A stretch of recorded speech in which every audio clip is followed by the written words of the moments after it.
죽기 전에 하나님 나라를 볼 사람이 다 여기에 있는 줄로 믿습니다. 할렐루야. 죽어서는 볼 수 없습니다. 살아있는 지금이 우리가 유일하게 선택할 수 있는 것입니다. 믿으십니까? 오늘 누가복음 내러티브 35번째 시간으로 제2의 고향이라는 제목을 가지고 말씀을 증거하도록 하겠습니다. 할렐루야. 설교를 시작하면서 저와 여러분들이 주님과의 관계, 하나님과의 관계가 어떨까라는 그런 질문을 던져보면서 사진 한 장을 보도록 하겠습니다. 관계별 달라지는 통화 시간이라는 표가 있습니다. 발신인과 수신인이 있고 통화 시간이 있는데 남자와 남자는 한 59초 정도 된다고 그러고요. 남자와 엄마는 50초, 남자와 아버지는 남자와 여친은 1시간 23분 59초, 여자와 여자는 5시간 29분 59초, 여자와 남친은 1분 20초, 남편과 아내는, 근데 아내가 남편에게 전화했는데 부재중으로 14통이나 와 있다고 그럽니다. 전화하신 적 있으세요? 안 받으실 것 같은데. 여러분은 이 그림을 보시면서 어떤 느낌을 이렇게 받습니까? 우리가 주님과의 통화 시간이 여자와 여자가 하는 것과 같기를 소망합니다. 그런데 한편으로는 주님과의 관계가 아내가 남편에게 부재중 14통화를 하는 관계가 혹시 아닌지 우리 자신을 좀 살펴보았으면 좋겠습니다. 우리가 예수님과 끊이지 않는 이 관계 통화를 하기를 주님의 이름으로 축복합니다. 할렐루야. 함께 고백할까요? 우리가 예수님과 끊이지 않는 관계 통화를 하기를 원합니다. 지금부터 통화를 하도록 하겠습니다. 심장을 꺼내셔가지고 여보세요? 여보세요? 주님 어디 계셔요? 이렇게 찾지 마시고 안에 계십니다. 요한복음에 의하면 5,000명을 먹이신 사건이 있고 난 뒤에 예수님의 인기는 절정에 다르게 됩니다. 이르게 됩니다. 마침내 사람들은 예수님을 왕으로 삼으려고 애를 씁니다. 또 거기에 기대가 있겠죠. 예수님이 왕이 되어서 빵을 계속해서 만들어 주신다면 이스라엘의 배고픈 일이 다 해결도 되고 또 아픈 자들도 다 해결되고, 할렐루야. 심지어는 일하지 않아도 계속해서 먹을 수 있는 그런 기회가 올 것이라고 생각도 했을 것입니다. 그런 즈음 어느 날 주님은 제자들에게 떠날 채비를 하라고 하셨습니다. 제자들은 뛸 듯이 기뻤습니다. 이제 우리 주님과 함께 예루살렘으로 어떻게 올라가는 날이 왔구나라고 그렇게 막 생각을 했습니다. 근데 막상 길을 가는데, 주님이 길을 가시는데 저 남쪽 예루살렘과는 정반대로 저 북쪽인 쪽으로 가시는 거예요. 주님, 이 길은 예루살렘 길이 아닙니다 라고 제자들이 말하고 싶었어요. 그러나 단 한 사람도 이 말을 하진 않고 어디에다 했어요? 자기 마음속에다 합니다. 몇 시간을 걸어간 후에 예수님의 일행은 가이사랴 빌립보라는 지역에 이르렀습니다. 거기에서 짐을 푼 후에 주님께서는 제자들을 모으고 물어보십니다. 이 사건의 핵심이 무엇이냐면 우리는 베드로의 신앙 고백의 사건이라고 생각하고 있습니다. 이 베드로의 신앙 고백 사건 순서를 보면 누가복음은 마태복음의 순서를 따르고 있습니다. 자, 먼저 이런 고백이 일어나고 있습니다. 주님이 이렇게 말씀하십니다. 뭐라고 말씀하셔요? 사람들이 나를 누구라 하느냐라고 예수님께서 물으실 때, 자, 첫 번째 대답이 이렇게 나옵니다. 뭘까요? 어떤 사람들은 세례 요한이라고 합니다. 두 번째, 어떤 사람은 엘리야라고 합니다. 세 번째는 어떤 사람은 선지자 중에 하나라고 합니다라고 그렇게 고백합니다. 주님께서 제자들의 고백이 마치자마자 곧바로 물으십니다. 그러면 너희는 나를 누구라고 생각하느냐? 함께 읽겠습니다. 그러면 너희는 나를 누구라고 생각하느냐? 성질 급한 베드로가요, 갑툭튀이라고 하죠. 예, 툭 튀어나와서 주는 그리스도시요 살아계신 하나님이십니다라고 그렇게 고백합니다. 이 고백은 마태복음에 기록되어 있는 그런 고백이고, 누가복음에는 뭐라고 되어 있어요? 하나님의 그리스도이십니다. 함께 고백합시다. 하나님의 그리스도이십니다. 마태복음에 뭐라고 고백되어 있다고요? 주는 그리스도시요 살아계신 하나님이십니다. 하나님의 아들이십니다. 라고 그렇게 기록하고 있습니다. 왜 이처럼 앞서서 이 세 가지의 사람들의 그 이야기를 제자들이 가져와서 말을 했을까요? 그런 반면 베드로는 전혀 다른 고백을 하고 있습니다. 사람들, 세상에 떠도는 소문이죠, 여러분. 세례 요한이라고 합니다. 엘리야라고 합니다. 또 선지자 중에 하나라고 합니다. 이거는 사실이 아니라 여러분 세상에서 들려오는 뭐예요? 소문입니다. 소문. 하나님의 그리스도라고 고백한 베드로 이야기는 전혀 다른 그런 고백을 하고 있습니다. 세상 사람들은 세상에 떠돌아다니는 소문을 들어서 안 것이고, 제자들은 직접 주님과 함께 살면서 같이 먹고 자고 그렇게 동행하면서 경험한 사실을 고백하고 있습니다. 저와 여러분들은 무엇을 믿어야 합니까? 주님이 우리에게 물어보십니다. 저런의 영화복교 성도들은 나를 누구라고 생각하느냐? 그랬을 때 어떤 사람들은, 누구는, 또 어떤 사람들은, 여러분 이거는 우리의 고백이 아니라 누구의 고백이에요? 세상에 떠도는 소문입니다. 그래서 소문과 사실은 이처럼 다를 수 있다는 것입니다. 여러분, 하나님은 사실이고 예수님도 사실이고 할렐루야, 성경도 팩트를 기록한 하나님의 말씀인 줄로 믿으시길 바랍니다. 자, 그런데 제자들의 대답이 세상 사람들과 다른 이유가 또 하나 있는데, 그것이 무엇이냐면 하나님의 계시로 가르쳐 주셨다라는 것입니다. 뒤에 말씀을 보면 예수님이 그렇게 말씀하십니다. 이것을 알게 하시는 것은 너희 스스로 아는 것이 아니라 하나님이 알게 하셨다라고 그렇게 말씀합니다. 이것을 내가 안 것은 뭐예요? Not by man, but by God이라는 것입니다. 사람들이 아니라는 것입니다. 하나님이라는 것입니다. 이런 진실된 고백은 하나님을 통해서, 하나님을 믿는 그 믿음 안에서 고백되고 나타나고 드러난 줄로 믿으시길 바랍니다. 믿음은 사람이 가르쳐주는 것이 아니라 하나님께서 주신다라는 것입니다. 그러면서 너는 베드로다. 나는 이 반석 위에다가 내 교회를 세우겠는데 죽음의 문들이 그것을 이기지 못할 것이다 라고 주님이 부가 설명을 하십니다. 그리고 이어서 교회에 주신 하나님의 특별한 은혜요 사명을 말씀하시는데 뭐예요? 내가 너에게 하늘나라의 열쇠를 주겠다. 내가 무엇이든지 땅에서 매면 하늘에서도 매일 것이고 땅에서 풀면 하늘에서도 풀릴 것이다. 예. 이게 무슨 의미일까요? 주님께서 이제 곧 예루살렘으로 올라가서 장로들과 대제사장들과 서기관들에게 배반당하고 죽임을 당할 것이라고 말씀하십니다. 누가복음에서는 교회를 세운다는 말씀이 빠지고 곧바로 주님께서 죽임당할 것이다라는 말씀을 하십니다. 왜 이런 말씀을 하실까요?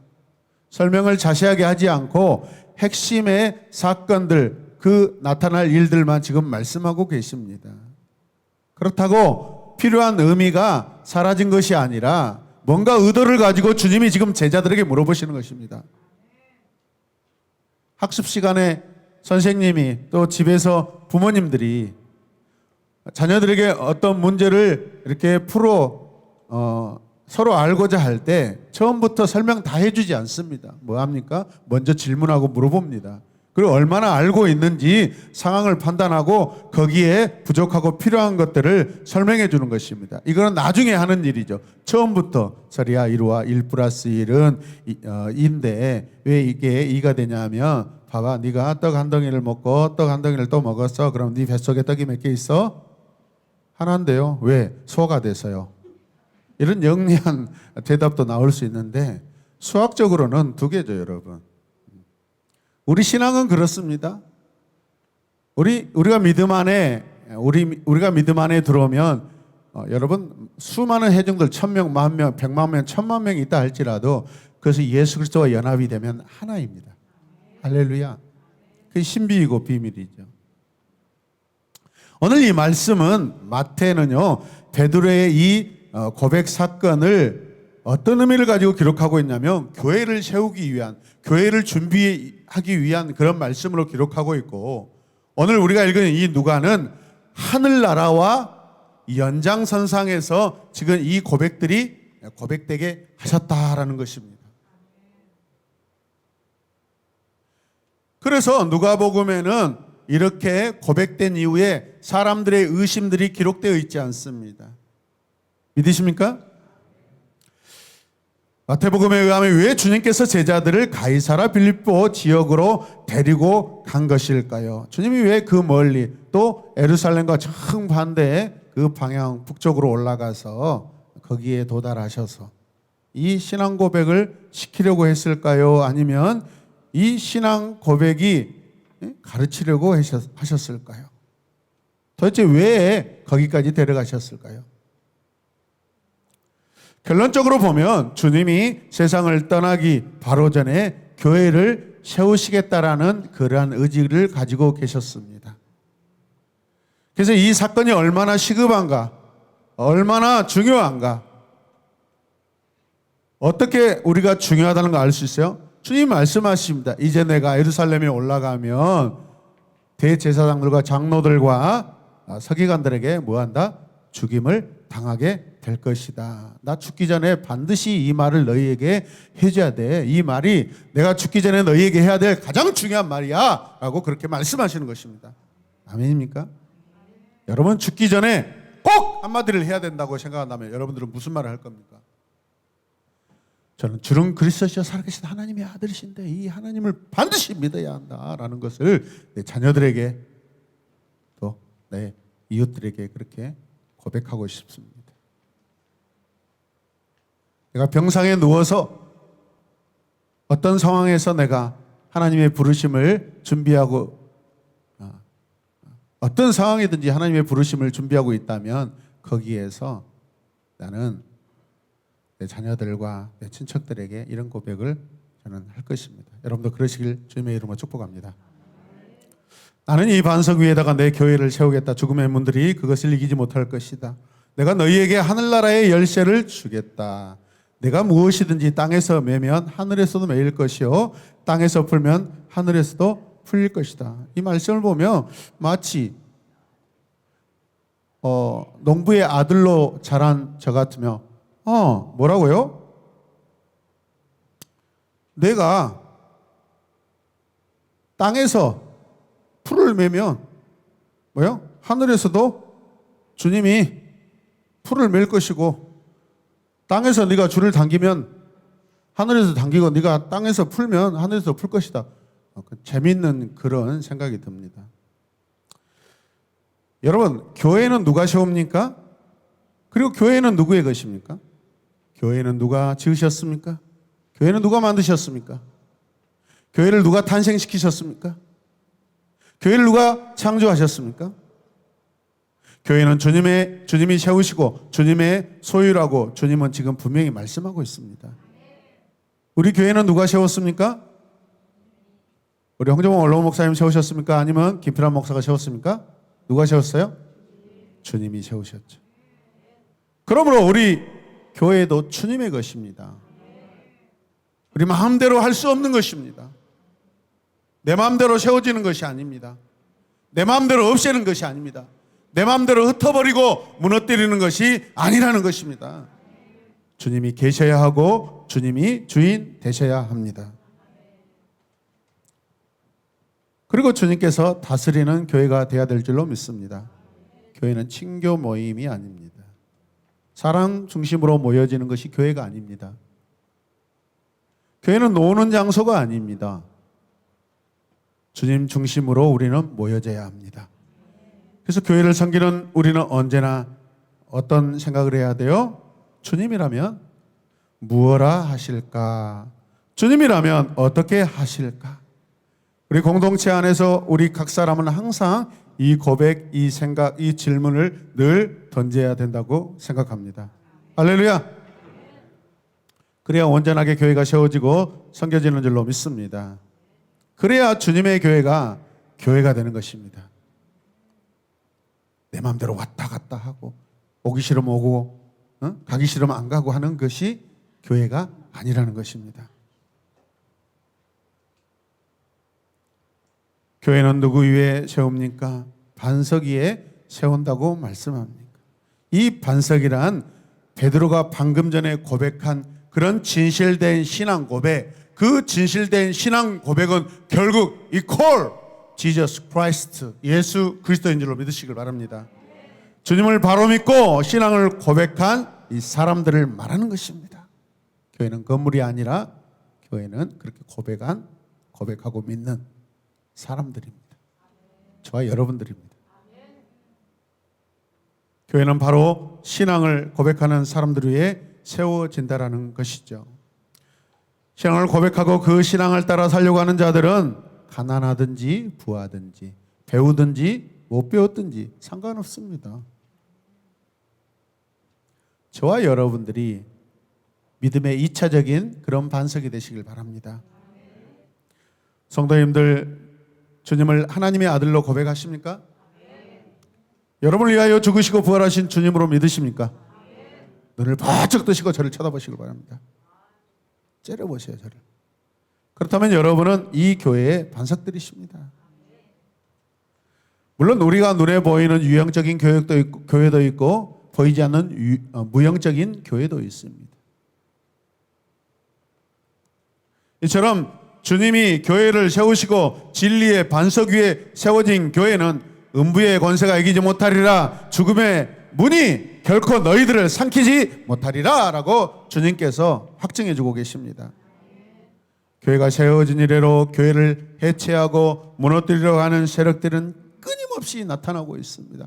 계속해서 있었습니다. 어제 일만이 아닙니다. 예수님 시대뿐만이 아닙니다. 사탄은 오늘도, 마귀는 오늘도, 지금도 이곳에서 우리의 입술을 꽉 다물게 하고 눈을 꽉 감을게 하고 말씀 듣지 마라, 말씀 보지 마라, 이웃을 사랑하지 말아라, 의심해라 그렇게 우리에게 충동질하지만은 어떻게 해야 우리는 사탄아 물러가라. 할렐루야. 졸음이 우리를 이기지 못하도록 하시길 바랍니다. 유혹이 우리를 이기지 못하도록 하시길 바랍니다. 죽음의 문들이 그것을 이기지 못할 것이다 라고 주님이 말씀하십니다. 지옥의 권세가 너희들을 이기지 못하게 할 거야 라고 그렇게 주님이 말씀하십니다. 모든 인류가 지금 어디를 향하고 가고 있습니까? 죽음의 문을 향하여 지나가고 있습니다. 거기를 향하여 가고 있습니다. 그 문을 반드시 통과하게 될 것입니다. 그 문이 죽음의 문, 고통의 문, 저주의 문, 심판의, 영원한 심판의 문을 모든 인류는 다 통과해야 됩니다. 영원한 심판의 문입니다. 함께 고백합니다. 영원한 심판의 문입니다. 그러나 예수를 사랑하고 따르는 자는 그 문을 비켜간다라는 것입니다. 그 문이 아니라 그 옆에 있는 생명의 문, 그 문으로 들어갈 줄로 믿습니다. 그 심판의 문을 통과하지 않게 하겠다. 누가요? 주님이 말씀하십니다. 여러분, 죽음의 심판의 문으로 들어가지 않으시길 바랍니다. 정신 차려야 하셔야 돼요, 여러분. 진리 위에 세워진 것이기 때문에 악함으로는 결코 교회를 무너뜨릴 수 없다는 것입니다. 교회를 이 땅에 세우신 주님의 목적이 무엇일까요? 그 하나님 나라 천국 열쇠를 준다고 하셨는데 또 이 천국 열쇠는 또 무엇일까요? 복음을 통하여 사람의 영혼을 구원하는 것을 말하는 것입니다. 우리 천국 열쇠는 복음입니다. 복음. 예수 그리스도이십니다. 할렐루야. 진실된 신앙 고백입니다. 사람의 영혼을 구원할 뿐만 아니라 교회를 통하여 세상을 축복하게 된다는 것입니다. 세상 사람들이 그들이 받아야 될 축복이 있다면, 축복의 그 문을 통과해야 된다면 반드시 교회를 통하여서, 할렐루야, 교회든 우리를 통하여 주님이 일하실 줄로 믿습니다. 그렇다면 여러분은 축복의 문입니다. 축복의 문. 할렐루야. 함께 고백합시다. 나는 축복의 문입니다. 아멘. 주님이 그렇게 만들어 주셔요. 엄청난 여러분 사건입니다. 우리 저주받아 마땅한 마귀의 자녀들이었는데 우리를 축복의 자녀로 지금 부르고 계십니다. 오늘 26절 말씀을 보면 누구든지 나와 내 말을 부끄럽게 여기면, 믿지 않으면 인자도 자기 영광과 아버지와 거룩한 천사들 그 영광에 쌓여올 때 그 사람을 부끄럽게 여길 것이다라고 주님이 말씀하십니다. 우리는 주님을 부끄럽게 여깁니까? 자랑스럽게 여기십니까? 주님과 주님의 말씀을 부끄럽게 하지 말고 힘써 전파하라는 뜻입니다. 그거를 여러분 한 달란트 가지고 땅에 숨기는 자처럼 나만 가지고 있지 마시고 적극적으로 주의 복음을 전하시길 바랍니다. 그리하면 주님께서 영광 중에 다시 오실 때 우리를 기쁘게 영접해 주신다고 말씀하십니다. 지금까지 우리 성도들이 교회를 얼마나 아름답게 섬겨 오신 줄 모릅니다. 외부인들이 우리 교회를 방문하고 항상 하는 말씀 중에 하나가 뭐냐면 교회가 참 깨끗하다. 제가 왜 여러분들이 신발을 벗고 이렇게 올라오게 하시냐면 우리는 밖에서 충분히 개똥, 소똥, 말똥을 받고 들어올 수 있습니다. 근데 여기 이렇게 그 똥으로 범벅되면은 저는 못 삽니다. 저는 못 삽니다.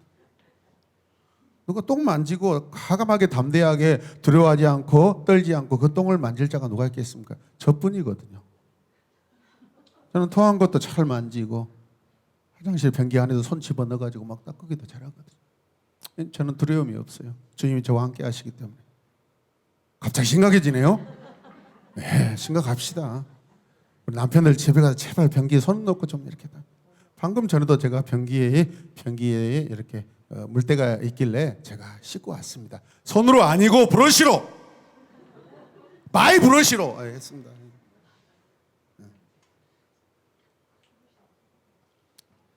여러분들의 헌신과 섬김을 통하여서 우리 새로운 엠마분께 공동체 또 예배당 이 건물이 아주 깨끗하게 좋습니다. 할렐루야. 그것은 우리가 주님을 사랑하기 때문에 그렇게 하는 줄로 믿습니다. 외부인들이 찾아왔을 때 막 냄새가 나고 기저귀 막 어지러져 있으면 여러분 그게 교회의 이미지, 그들이 생각하는 교회의 이미지가 될 수 있습니다. 여러분 아름다운 교회를 섬기는 성도들 되시길 바랍니다. 하나님의 복이 여러분 위에 있는 줄로 믿습니다. 어렸을 때 친구들과 땅 뺏기 놀이를 했습니다. 땅에 동그랗게 줄을 긋고 사금파리로 갈아서 패를 만들고 그것을 손으로 손가락으로 탁 튕겨서 멀리 보냅니다. 그리고 다시 반대에 가서 튕겨서 돌아오면 그 땅이 누구 땅이 돼요? 내 땅이 됩니다. 아무것도 아닌 이 땅 뺏기를 하느라 아이들은 시간 가는 줄 모릅니다. 땅을 많이 빼앗으면 기뻐하고 또 가지지 못하고 오히려 뺏기면 그날 되게 슬픕니다.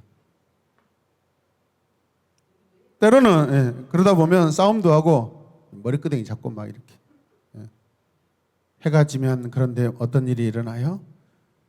빼앗았던 땅도 빼앗긴 땅도 다 자기가 차지했던 것도 다 내려놓고 집으로 돌아갑니다. 해가 져서 돌아가는 것이 맞습니다. 할렐루야. 빼앗아서 돌아간 게 아니라 해가 지기 때문에 날이 다 돼서 시간이 다 됐기 때문에 우리는 집으로 돌아가는 것입니다. 우리가 많이 차지해서 잃어버려 슬퍼서 돌아가는 것이 아니라는 것이죠. 주를 그어놓고 빼앗은 땅이 아니라 해가 져서 돌아가 살아야 할 집이 있기 때문에 돌아가는 것입니다. 이 세상의 시간이 다 되면 우리는 반드시 저 하늘나라로 돌아가야 합니다. 우리가 어떤 집을 지었든지 어떤 돈을 모았든지 어떤 명예를 쌓았든지 여러분 그것 때문에 그것이 완성돼서 돌아가는 것이 아니라 하나님의 시간의 때가 되어서 우리는 돌아간 줄로 믿으시길 바랍니다. 더 중요한 것은 우리가 이 돌아가야 할 집이 어떤 것이냐 하는 것입니다. 여러분 지금 우리가 살고 있는 이곳은 잠깐입니다. 하루가 천년 같다고 말씀하십니다. 천년이 하루 같다고 말씀하셨습니다. 우리는 영원한 집으로 돌아가야 됩니다. 그것이 우리의 진정한 고향이고 집입니다. 할렐루야. 물론 우리 이곳에서도 살아야 하죠. 그러나 그것이 더 중요합니다. 하늘나라가 우리의 본향입니다. 본래 돌아가야 할 집입니다. 어떤 사람은 그래서 교회는 고향을 떠나온 사람들의 제2의 고향이래요. 여기는 제2의 고향. 우리의 본래 제1의 고향은 어디예요? 하늘나라, 내 아버지 집입니다. 우리는 이 모든 것들 주님 앞에 거룩한 기도 없이는 아무것도 하시지 않는 이 주님의 모습을 우리가 마음에 새겨야 합니다. 주님은 어떤 일을 하실 때 항상 기도하셨습니다. 한적한 곳에 가서 기도하셨습니다. 사람들의 소문을 의지하지 않고 오직 하나님과 1대1로 하나님과 오직 관계함으로 하나님의 뜻을 받았고 다음 하나님의 그 일하심의 계획을 따라 주님은 움직이셨습니다. 그렇게 세워진 것이 교회입니다. 여러분 주님은 왜 오늘 제자들에게 자신에 대하여 그렇게 물어보셨을까? 너희는 나를 누구라고 하느냐라고 그렇게 물어보셨을까요? 무엇을 말씀하시려고 지금 이런 질문을 하시는 걸까요? 우린 제2의 고향이라고 지금 말씀드렸습니다. 교회가. 그럼 우리가 돌아가야 할 집이 어디예요? 성도들은 영원한 고향과 제2의 고향인 교회를 함께 가지고 있다는 것을 믿으시길 바랍니다. 고향으로 돌아가길 바라는 사람들이 모여서 서로 위로하고 서로 사랑해야 합니다. 그러면서 그날이 올 때는 기다리는 제2의 고향이 우리의 영원한 고향, 그 고향을 위해서 우리는 놓고 가는 것이죠. 여러분 주님은 우리의 고향 되시고 집이 되시고 교회가 되십니다. 믿으십니까? 우리는 교회를 섬길 때 나를 부인해야 합니다. 내가 죽어야 합니다. 나를 내려놓아야 합니다. 그리고 주님처럼 십자가를 지고 가야 합니다. 오늘 말씀 후반절에 보면 나를 따라오려거든 너희 자신을 부인해라 라고 말씀하십니다. 디나이얼입니다. 나를 부정해야 돼요. 나를 내려놔야 돼요. 내가 없다라고 생각해야 돼요. 다시 새로 시작해야 돼요. 우리는 이곳에서 믿음으로 살다가 영원히 다시 살게 될 줄로 믿습니다. 오늘 본문 안에 베드로의 신앙 고백 사건입니다. 5천 명을 지난번에 먹이셨습니다. 그리고 이제 오늘 사건 이후에 어떤 사건이 큰 사건이 일어나냐면 변화산 사건이 일어납니다. 5천 명 먹이시는 사건과 변화산 사건 그 중간에 오늘 베드로의 대표적인 신앙 고백 사건이 가운데에 끼어 있습니다. 그렇게 기록되어 있습니다. 누가복음 9장 33절 같이 읽겠습니다. 선생님, 우리가 여기서 지내는 것이 좋겠습니다. 오늘 우리 본문 말씀은 27절까지였는데 이제 다음 주 본문이에요. 뭐라고 해요? 선생님, 우리가 여기서 지내는 것이 좋겠습니다. 우리가 초막셋을 지어서 하나에는 선생님을, 하나에는 모세를, 하나에는 엘리야를 모시겠습니다. 네, 여러분 지금 여러분들이 무슨 말 하는지 알고 지금 읽으세요? 베드로는 이렇게 고백해놓고 뭐라고 해요? 성경은 뭐라고 평가하고 있어요? 베드로는 자기가 무슨 말 하는지 알지도 못하고 지금 고백하고 있다는 것입니다. 한마디로 헛소리하고 있다는 것입니다. 주님 제자가 지금 헛소리하고 있다는 것이다. 주님 제자인 저와 여러분들이 가끔, 아니요, 항상 자기가 무슨 말 하는지도 모르고 고백하며 살고 있다는 것입니다. 그게 교회가 아니라는 것입니다. 그렇게 살면은. 베드로가 주님을 위해서 지금 무엇을 하겠다고 장담합니까? 선생님과 모세와 엘리야를 위해서 집 한 채를 짓겠다. 빌라 한 채씩 지어드리겠다는 것입니다. 요즘 말로 하면 집 한 채 건축해드리겠다는 것입니다. 지금 이 사건은 변화산 사건입니다. 신비적인 그러한 광경을 체험하고 있습니다. 얼마나 신비스럽든지 그냥 뿅 갔습니다. 오, 주님이 이 정도야? 이야, 이거 집을 지어드리겠다.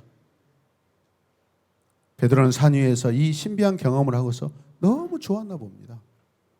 그런데 성경은 그에 대해 뭐라고 베드로를 평가해요? 베드로는 자기가 무슨 말 하는지도 모르고 저렇게 짓거리고 있다고. 누가 베드로 자신이 자기가 하는 말의 의미를 알지 못하고 말을 했다고 증언합니까? 성경이 그렇게 증언하고 있습니다. 성경이 평가하고 있습니다. 어쩌면 주님이 웃기고 자빠졌네 이 자식. 야, 거기서 나를 신비한 사건을 보고 네가 겨우 하는 소리가 집 하나 지어주겠다고? 여러분, 산 위에다 집을 짓고 자기도 그 산 위에서 같이 살겠다는 것입니다. 주님은 베드로의 신앙 고백 이후에 교회로서 너희가 살 때 산 위에서 살아야 됩니까? 산 아래에 살아야 됩니까? 산 아래에서 우리가 살아야 되죠. 그래서 헛소리하고 있다라고 하는 것입니다. 우리가 신비한 체험, 마치 우리가 이곳에서 은혜로운 산 위에 올라와서 주의 말씀을 들었으면 어떻게 해야 돼요? 이제 내려가서 세상에 내려가서 우리가 복음을 전하며 살아야 하는 것이 교회라는 것입니다. 그 믿음의 결론은, 그 믿음의 고백의 목적은 산 아래 내려가서 살아야 한다는 것입니다. 교회로 살아야 한다는 것입니다. 교회는 원어로 에클레시아입니다. 에클레시아. 네, 가래를 끌어올려서 에클레시아라고 하십시오. 네, 뱉어내야 됩니다. 뱉어내야 됩니다. 그래서 에클레시아라는 것은 밖으로 부르셨다라는 것입니다. 속에서 밖으로 부르셨다. 속에 있는 가래를 밖으로 불러냈다라는 것입니다. 세상 속에서 너희가 지금 살고 있다. 너희가 죄악 속에서 살고 있는데 그 속에서 끄집어내가지고 밖으로 불러냈어. 손으로 불러내시고 거룩한 것으로 불러내시고 하나님의 품으로 불러내셨다라는 것이 에클레시아, 교회입니다. 할렐루야. 오늘 내러티브 결론은 베드로의 신앙 고백 위에 교회를 세우시겠다는 예수님의 선포입니다. 그런데 그 교회가 우리가 이 땅에 사는 때의 제2의 고향, 우리의 제1의 고향은 어디예요? 하늘나라. 할렐루야. 교회는 베드로가 세우겠다고, 예수님을 위해 지으겠다고 하는 그러한 빌라가 아닙니다. 산 위에 여러분 초막이 아닙니다. 건물이 아닙니다. 교회는 그리스도를 구주로 믿는 자 안에 세우시는 것입니다. 우리가 교회입니다. 교회는 움직이는 동사입니다. 운동체입니다. 할렐루야. 집은 움직이지 않는 부동산입니다. 우리는 주님의 은혜의 동산으로 걸어 다니셔야 됩니다. 움직여야 됩니다. 할렐루야. 베드로가 의미도 파악하지 못하고 그냥 신비한 체험에 이끌려 단순한 감정에 빠져 있던 것이 아닌가라는 그런 말씀을 우리가 들을 때 가슴 아픕니다. 이거는 베드로의 문제가 아니라 저와 여러분들의 충분한 문제가 될 수 있는 것입니다. 여러분, 교회의 본질이 무엇일까요? 그리스도를 전하는 자입니다. 교회는 그냥 예수 그리스도를 믿어 하나님의 자녀가 된 대로 우리가 멈춰있는, 보관하고 간직하고 있는 그 자체가 아니라 움직이는 동사인 줄로 믿습니다. 세상 끝까지 복음을 전하여 예수 제자 만들어내는 것이 교회인 줄로 믿습니다. 할렐루야. 그리스도를 전하는 것입니다. 복음을 전하는 곳입니다. 이 복음을 전할 때 얼마나 많은 수고와 고통과 환난을 경험하게 됩니까? 우리가 단지 성도로만 살아도 우리에게는 세상으로 인하여서 당하는 환난과 고통과 여러분 슬픔이 큽니다. 성도로 사는 것 자체가 여러분 그것은 일반 자연인들도 충분히 경험하는 그런 것들입니다. 예수를 알지 못하고 사는 사람들도 여러분 다 병들고 여러분 고통당하고 슬픔을 당합니다. 근데 우리 예수 그리스도를 믿는 사람들이 그런 슬픔을 안 당해야 합니까? 당합니다. 똑같이 당합니다. 이 땅에서 우리가 영원할 수 없습니다. 그러나 차이점은 뭐죠? 그런 환난과 고통 가운데 우리의 고백, 우리의 삶의 태도는 다릅니다. 할렐루야. 우리의 어떤 태도가 온전한 교회의 모습일까요? 우리 이 땅에서 교회로 헌신과 또 맞이하는 죽음을 통해 우리는 세워지는 교회입니다. 우리 신앙의 수많은 선배들이 수천 년, 그 2000년 넘는 역사 가운데 죽음을 통하여서 그 교회를 우리에게 물려주고 신앙의 유산으로 우리에게 물려주셨습니다. 주님께서 세우신 나의 교회는 오늘 주님이 원하시는 그런 교회의 본질에 합당한 모습인지 우리 자신을 살펴보셨으면 좋겠습니다. 나는 온전한 교회입니까? 주님이 너는 교회다 라고 인정하시는 그런 교회의 모습을 우리가 가지고 있냐 이 말이죠. 우리의 신앙 고백은 단순히 고백에만 관심이 있는 것이 아닌지 우리 자신을 살펴보셨으면 좋겠어요. 주일만 되면 그냥 교회 오시는 걸로 만족하고 있는지, 나는 교회다운 교회입니까? 교회다운 신앙 고백을 지금 하고 있습니까? 어떻게 사는 것이 주님의 교회로서의 모습일까요? 교회는 제2의 고향이라고 했습니다. 교회는 영적으로 다시 태어나는 것입니다. 고향이 뭐예요? 태어난 곳입니다. 제2의 고향은 뭐예요? 여기서 우리가 거듭났고 새로 태어났기 때문에 고향이라고 지금 하는 것입니다. 믿으십니까? 교회는 영적으로 다시 태어난 것입니다. 내가 교회가 되기 위해서는 주님을 따르는 세상적인 나를 반드시 부인해야 됩니다. 주님이 나를 따르려거든, 나의 교회가 되려거든 너희 자신을 부인해야 돼. 다 내려놔야 돼. 그런 차원에서 나에게 주님은 누구이십니까? 하나님의 그리스도이십니다. 나에게 주님은 누구이십니까? 나에게 주님은 누구이십니까? 네, 한 30% 정도 대답하시는 것 같아요. 이분들은 죽음의 문을 이렇게 통과하지 않고 이렇게 다른 길로 들어갈 줄로 믿습니다. 다시 한번 기회를 주님의 이름으로 드리겠습니다. 나에게 주님은 누구이십니까? 네, 지옥을 즐거워하는 자가 한 10명 정도 계시는 것 같아요. 더 이상 제가 어떻게 할 수 없습니다. 하나님의 간섭이 필요합니다. 나는 교회입니까? 나는 교회로 거듭났습니까? 나는 거듭난 교회입니까? 교회 에클레시아라고 했죠. 밖으로 불러내셨어요. 지금까지는 우리가 어디 안에 살았다는 거죠? 세상 안에 살고 있었다는 거죠. 세상 밖으로. 이제 주님은 내 생각 밖으로 나를 불러내십니다. 베드로의 그 자기 중심적인 그 사고 밖으로 주님이 불러내고 계십니다.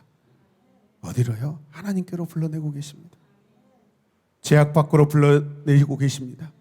타락한 내 이성과 부패한 이성, 내 이성 밖으로 하나님의 존존으로 우리를 불러내고 계십니다. 할렐루야! 크게 아멘 합시다. 우리 학생들만 크게 아멘 합시다. 할렐루야! 우리 함께 이렇게 고백하겠습니다. 이제 기도할 텐데 함께 고백합니다. 오늘부터 나는 주님께 더 신실하겠습니다. 오늘부터 나는 교회로 더 신실하겠습니다. 아멘. 마지막입니다.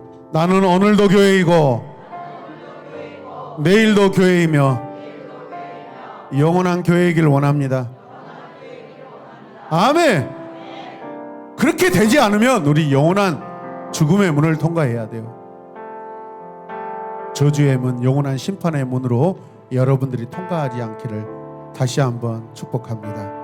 이 시간 함께 기도하겠습니다. 주님이 나를 교회로 부르셨습니다.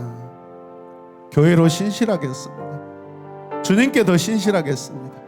하나님 앞에 더 신실하겠습니다. 오늘도 교회로 살고 내일도 교회로 살고 영원한 교회로 살기를 소망합니다. 믿으십니까? 결단하십니까? 우리 함께 주님의 이름을 간절히 부르며 기도하겠습니다. 주여, 주여, 주여.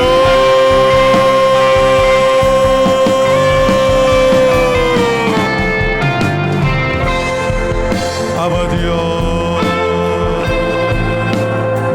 아버지여.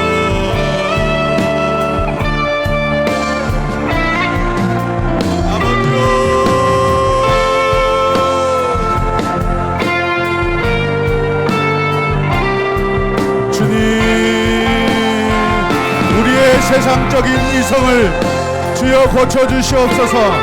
하나님을 아는 지식으로 바꿔주시옵소서.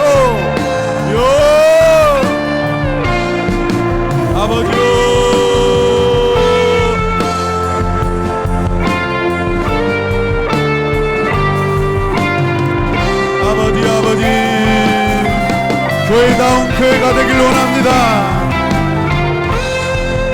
하나님 나라 교회 되길 원합니다. 주님이 디자인하시고 주님이 계획하시고 주님이 만드신 교회가 되게 하여 주시옵소서.